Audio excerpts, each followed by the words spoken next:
Satu zarah bergerak di sepanjang satu gaya lurus dan melalui satu titik tetap O. Sesarannya diberikan oleh S sama dengan 2T kuasa 2 tolak 5T tolak 3. Dengan T ialah masa dalam saat selepas gerakan bermula.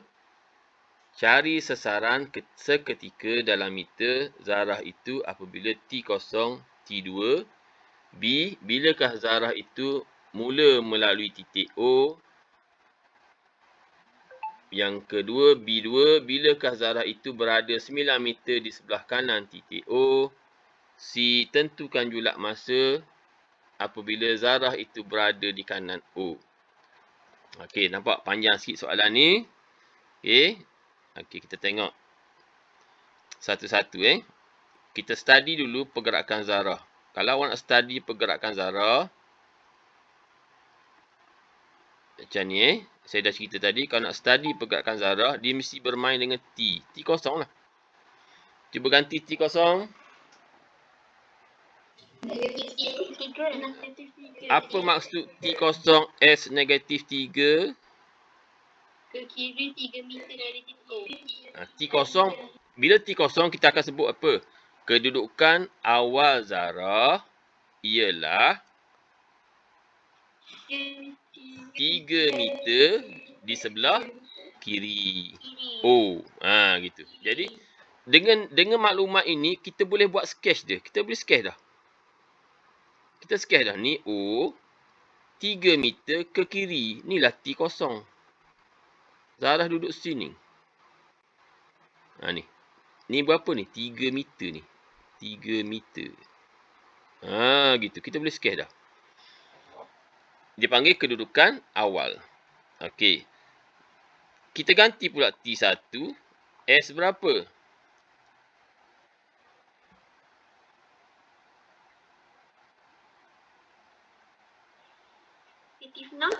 Negatif 6. Betul ke? Negatif 6 kan? Apa maksudnya sekarang? Apa maksud sekarang?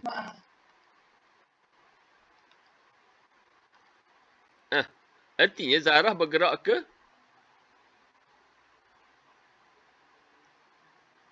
ni negatif 6. Tadi dia bergerak ke kiri. Dia bergerak ke kiri ni. Sejauh 3. Yes. Dia bergerak sejauh 3 meter lagi ke kiri. Ni. Ni 3 meter lagi. Inilah T1. Itu kaedah kalau awak nak faham pergerakan zarah, awak mesti main T1, T2 gitu. Okey, T3 pula.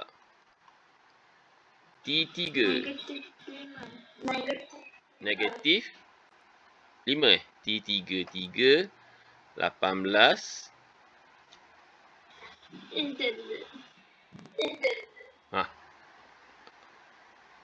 Kosong. Orang lain kira tak ni?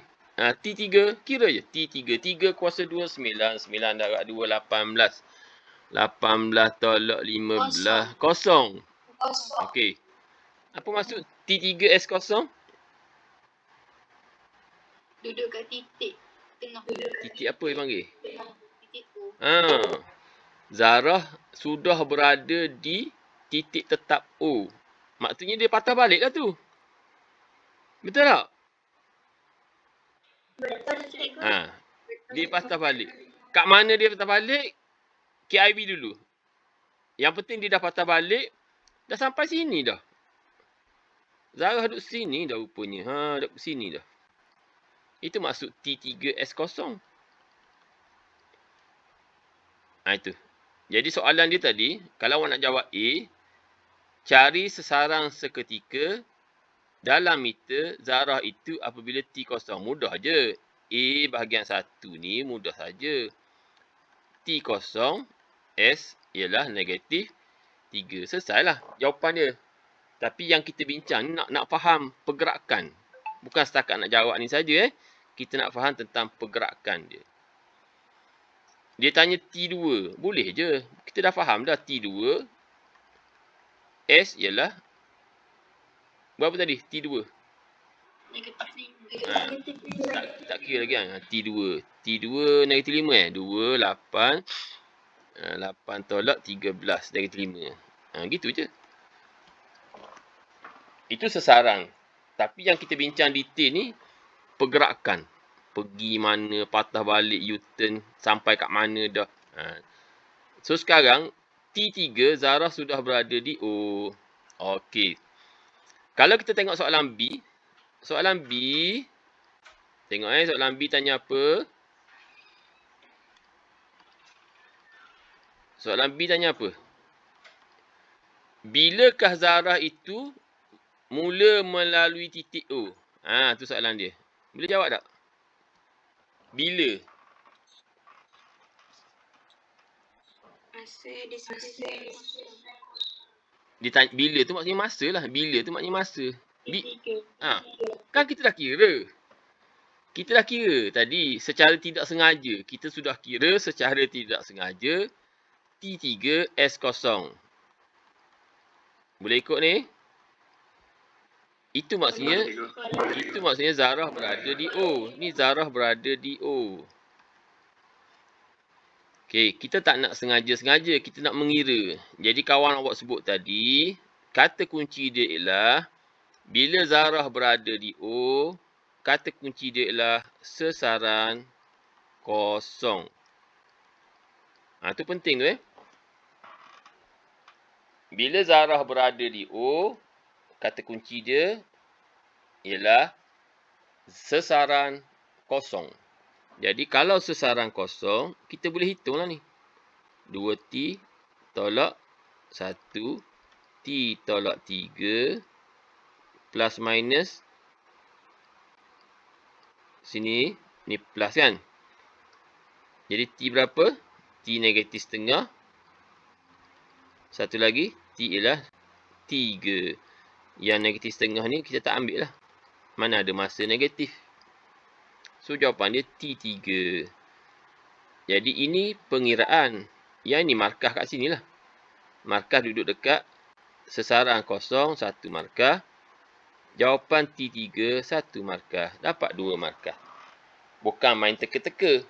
Tadi tu kita main teka-teka saja.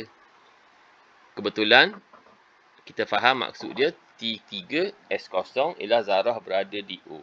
So kena ingatlah next time bila ada soalan sebut tentang zarah berada di O, awak kena ingat S0. Boleh? Boleh cikgu. Okey. Yang kedua ni straightforward saja. Bilakah zarah berada 9 meter? Jadi kita tulis macam sama je. Zarah berada 9 meter. Kita buat sesarang lah. Sesaran ialah 9 meter. Gitu. Jadi kita selesai sama je kaedah dia. 2T² tolak 5T tolak 12. Cuba faktorkan. Awak dapatlah nilai T.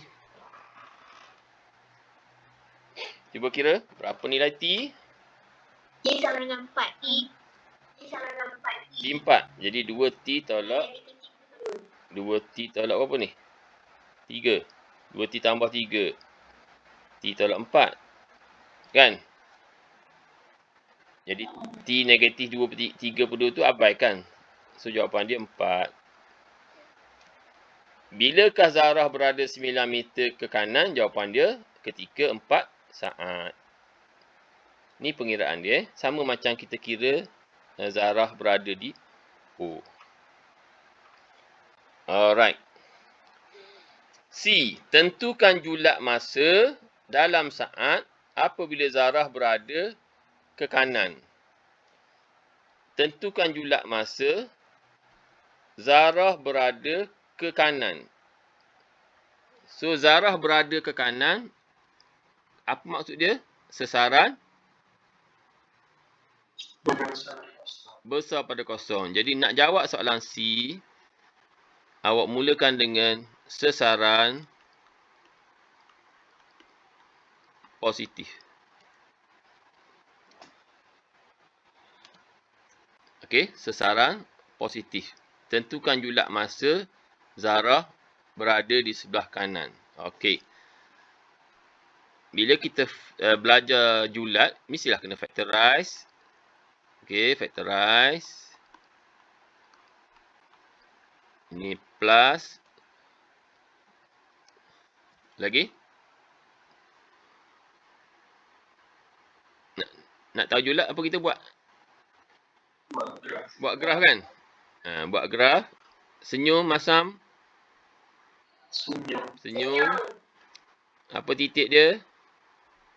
Negatif. Setengah.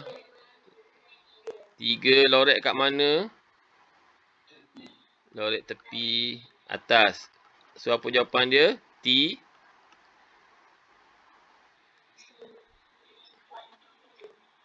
T masa. Masa tak boleh ambil negatif.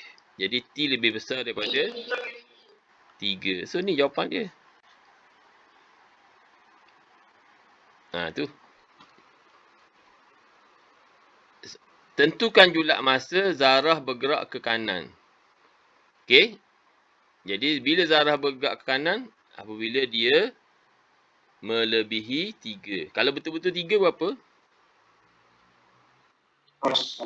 Kan tadi kita dah check tadi. Bila betul-betul 3, dia berada di O. Dia bukan kiri kanan. Kalau betul-betul 3, dia berada di O. Besar pada 3 saja, dia bergerak ke kanan. Kita dah check tadi dah. Itulah contoh 2. Contoh 1.